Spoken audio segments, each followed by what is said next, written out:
राधे राधे दोस्तों। कैसे हैं आप सब। आज की कहानी है परिवार की मुसीबत में बराबरी नहीं करनी, लेकिन हिस्सा बराबरी का चाहिए। जैसे ही घर के दोनों बेटे मोहन और रमेश घर में आए तो उनका मन खुश हो गया। घर में पकवानों की खुशबू हर तरफ फैली हुई थी, खासकर मालपुओं की, जो बता रही थी कि आज अम्मा बहुत खुश हैं, क्योंकि अम्मा जब भी बहुत खुश होती हैं तब अपने हाथों से मालपुए जरूर बनाकर खिलाती हैं। तभी मोहन की बेटी तनु दौड़ती हुई आई। मोहन ने उसे गोद में उठा लिया। अपनी 3 वर्षीय बेटी को लाड लड़ाकर मोहन ने उससे पूछा, अम्मा कहाँ हैं। 3 वर्षीय बच्ची ने रसोई घर की तरफ इशारा किया तो दोनों भाई रसोई घर की तरफ चल दिए। देखा तो अम्मा चूल्हे पर मालपुए तल रही थी। वहीं बड़ी बहू सरिता अम्मा की मदद कर रही थी। अम्मा को देखते ही मोहन बोला, अरे ये क्या अम्मा, आज तुम खाना बना रही हो। तुम्हारी आराम करने की उम्र है और घर में दो दो बहुएं हैं, तो काहे के लिए तुम परेशान हो रही हो। उसकी तरफ देखते हुए अम्मा ने अपने पल्लू से अपना पसीना पोंछा और कहा, अरे आज तो मैं बहुत खुश हूँ। आज मैं तुम लोगों को अपने हाथ से मालपुए बनाकर खिलाऊंगी। तुम लोगों को बहुत पसंद थे ना बचपन में। अम्मा तो खुशी में दोहरी हुए जा रही थी। अच्छा, ऐसा क्या खजाना मिल गया है अम्मा। जब से उस विवादित जमीन का फैसला हुआ है तब से तो अम्मा फूल फूल के कुप्पा हुए जा रही हैं। मोहन ने कहा, हाँ वो तो है, पर एक बात और भी है। वो क्या अम्मा। अरे थोड़ा सब्र तो करो, पहले खाना तो खा लो, उसके बाद मैं बताती हूँ। चलो तुम दोनों हाथ मुंह धो लो और गर्मा गर्म खाना खा लो, बहुत थक गए होंगे। फिर सरिता की तरफ देख कर बोली, अरे ओ बहुरिया, छोड़ सारा काम, पहले मेरे बेटे को गर्मा गर्म खाना तो परोस दे। अम्मा की बात को सुनकर सरिता अपना काम छोड़कर पहले थालियां लगाने लगी। मोहन तो बाहर आ गया, लेकिन रमेश रसोई में ही खड़ा रहा। उसे देखकर अम्मा ने कहा, अरे रमेश, जा तू भी हाथ मुंह धो ले और खाना खा ले, भाभी अभी खाना परोस रही हैं। अम्मा की बात को सुनकर रमेश बोला, अम्मा रजनी कहाँ है। वो तुम लोगों की मदद नहीं करवा रही है। उसका नाम सुनते ही अम्मा का मुंह कसैला हो गया और वो चिढ़ते हुए बोली, और कहाँ होगी महारानी, पड़ी होगी अपने कमरे में अपने अटाले को हाथ में लेकर। अम्मा की बात को सुनकर रमेश कमरे में आ गया। देखा तो अम्मा की बात सच थी। रजनी हाथ में मोबाइल लेकर बिस्तर पर पड़ी हुई थी। उसे देखकर रमेश बोला, रजनी तुम यहाँ मोबाइल में लगी हो और वहाँ पर अम्मा और भाभी अकेली रसोई में काम कर रही हैं। अरे कुछ दिनों के लिए आती हो, उसमें भी क्या तमाशा करती हो। थोड़ी मदद तो करवा देती उन लोगों की। रजनी उसे देखकर अनदेखा करते हुए बोली, मुझसे नहीं होता है ये सब कुछ काम। जल्दी से पैसे लो और चलो यहाँ से। गांव में मुझसे सांस भी नहीं ली जाती है। कैसी बात कर रही हो तुम, शहर जाकर बड़ी शहर वाली हो गई हो। पैदाइश तो गांव की ही हो ना तुम भी। और जरा आवाज़ धीरे करके बोलो, कोई सुन लेगा तो क्या सोचेगा। रमेश ने उसे समझाते हुए कहा। पर वो आवाज़ को और तेज करते हुए बोली, सुनता है कोई तो सुन लेने दो, मुझे कोई फर्क नहीं पड़ता है। वो लोग भला माने चाहे बुरा माने, इन लोगों से मना कर रखने में मुझे क्या ही फायदा है। कह देती हूँ कि अपना हिस्सा लो और शहर चलते बनो। मैं यहाँ और ज़्यादा दिन नहीं रुकने वाली हूँ। कहती हुई रजनी वापस अपने मोबाइल में लग गई। देखकर रमेश ने अपना माथा पीट लिया। जानता था कि उसे समझाने का कोई भी फायदा नहीं है, इसलिए अपने हाथ मुंह धोकर बाहर आकर खाना खाने के लिए बैठ गया। इधर अम्मा को भी सब बातें सुनाई दे रही थी। उसकी बातें सुनकर अम्मा का मन कसैला हो गया। रजनी का मायका पास ही के गांव में था।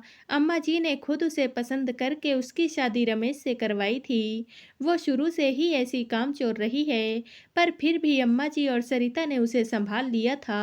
अम्मा जी ने शादी के शुरुआती दिनों में ही उसे रमेश के साथ शहर भेज दिया। तब से उसे शहर की ऐसी लत लगी कि गांव में आते ही उसकी जान निकलने लगती थी।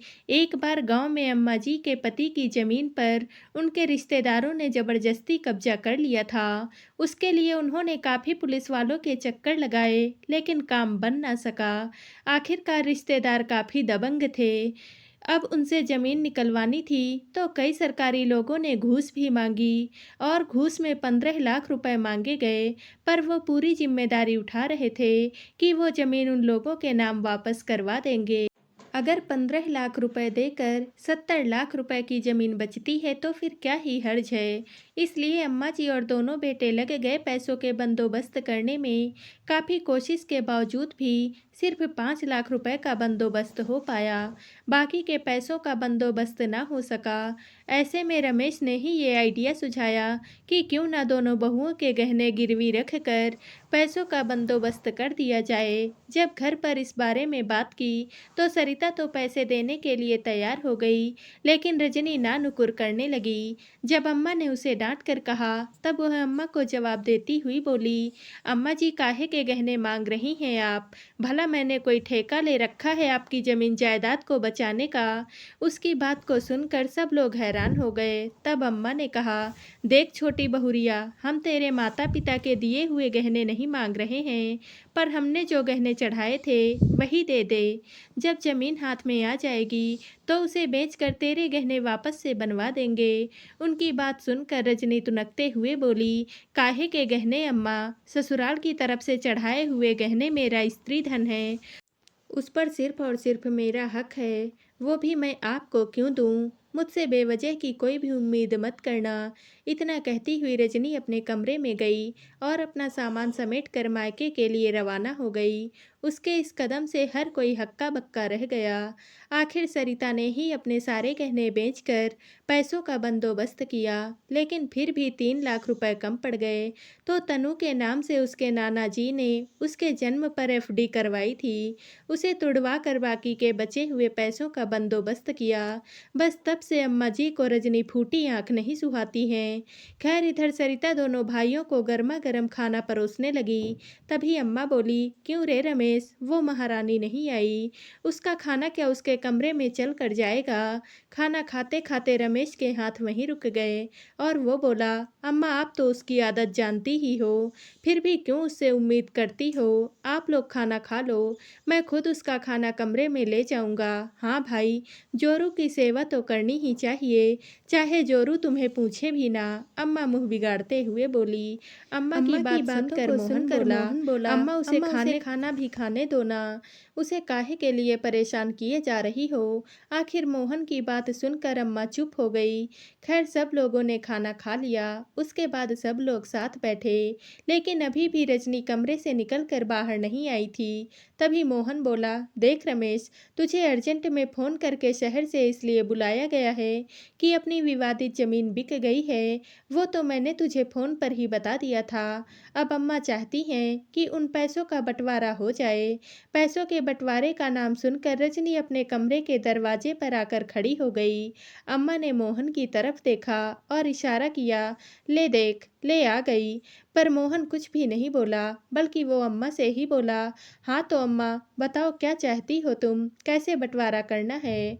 उसकी बात को सुनकर अम्मा कुछ कहती उससे पहले ही रजनी बोली, भाई जी इसमें पूछना क्या है, दो ही तो हिस्से होने हैं, आधा आपका और आधा इनका। इसके लिए बेवजह ही आपने हम लोगों को बुला लिया।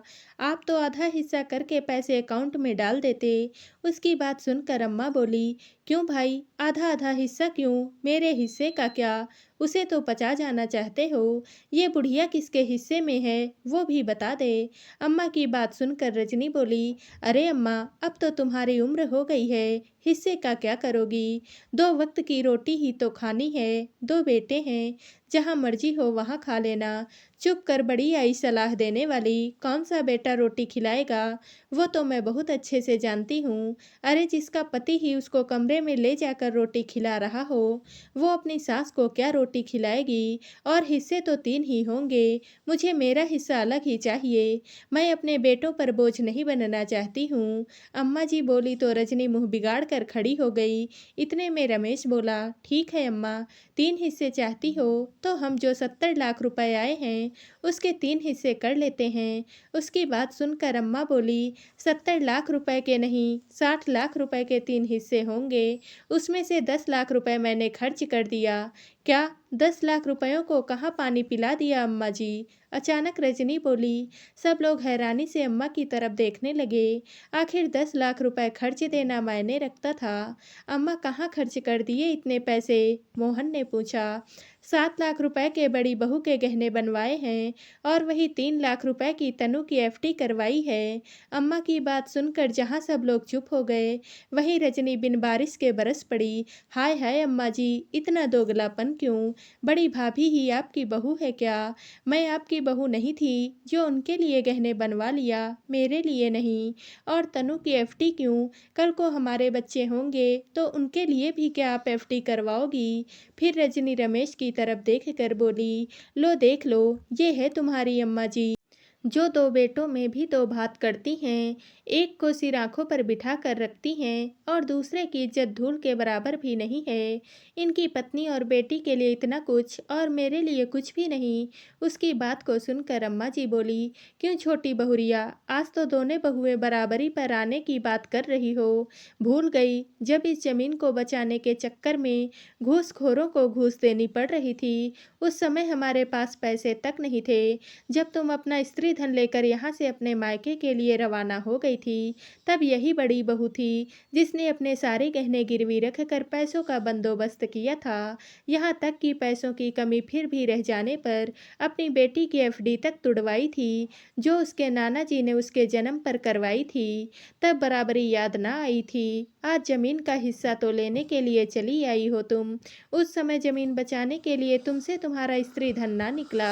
अरे कौन सा तुम्हारे माँ बाप के चढ़ाए हुए गहने मांगे थे मैंने? यही तो कहा था कि बहू जो हमने गहने चढ़ाए हैं वही दे दो। तब तो मुंह पर डंके की चोट पर बोल कर गई थी कि अम्मा जी आपके चढ़ाए हुए गहने ही मेरा स्त्री धन है, वो तो मैं आपको नहीं दूंगी। फिर अब काहे की मुंहजोरी? इन पैसों पर इन दोनों माँ बेटी का हक था, जो मैंने उनका हक उन्हें दे दिया है। रजनी की अम्मा जी को जीत ना सकी तो रमेश के पास आकर बोली, अरे तुम बैठे बैठे देख क्या रहे हो? कुछ बोलते क्यों नहीं हो? भला इतने से पैसों से हमारा कौन सा फ्लैट खरीदने में आ जाएगा? उसकी बात सुनकर रमेश बोला, रजनी अम्मा कुछ भी गलत नहीं कह रही हैं। परिवार योगदान से चलता है, मेरा मेरा करने से नहीं। जब हमें तुम्हारी ज़रूरत थी तो तुम मेरा धन करके यहाँ से चली गई थी। अब हिस्सा लेने की बात कर रही हो तो याद रखना, जो भी मिलेगा हक का ही मिलेगा, हक से ज़्यादा कुछ भी नहीं। और रही बात फ्लैट लेने की, तो जब मेरे पास पैसों का बंदोबस्त हो जाएगा तब खरीद लेंगे। जब पति ही लड़ने को तैयार नहीं तो भला रजनी क्या कर पाती? फोन करके अपने माता पिता तक को बोली, लेकिन माता पिता ने कहा कि अगर अम्मा जी हक का दे रही हैं तो ले लो, क्योंकि उससे ज़्यादा तो कोर्ट भी तुम्हें दिलवा नहीं पाएगा। आखिरकार चिल्ला चिल्ला कर खुद ही चुप हो गई। सबके हिस्से में 20-20 लाख रुपए आ गए। वही 20 लाख रुपए लेकर शहर रवाना हो गई। तो दोस्तों, आप सबको यह कहानी कैसी लगी? कमेंट करके ज़रूर बताइएगा और वीडियो को लाइक व शेयर कीजिएगा। दोस्तों, अगर आप इस चैनल पर नए हैं और अब तक आपने हमारे चैनल को सब्सक्राइब नहीं किया है तो प्लीज़ और कहानियों से जुड़ने के लिए हमारे चैनल को सब्सक्राइब कर लीजिएगा। कल मिलते हैं एक और नई कहानी के साथ। आप सभी का बहुत बहुत धन्यवाद।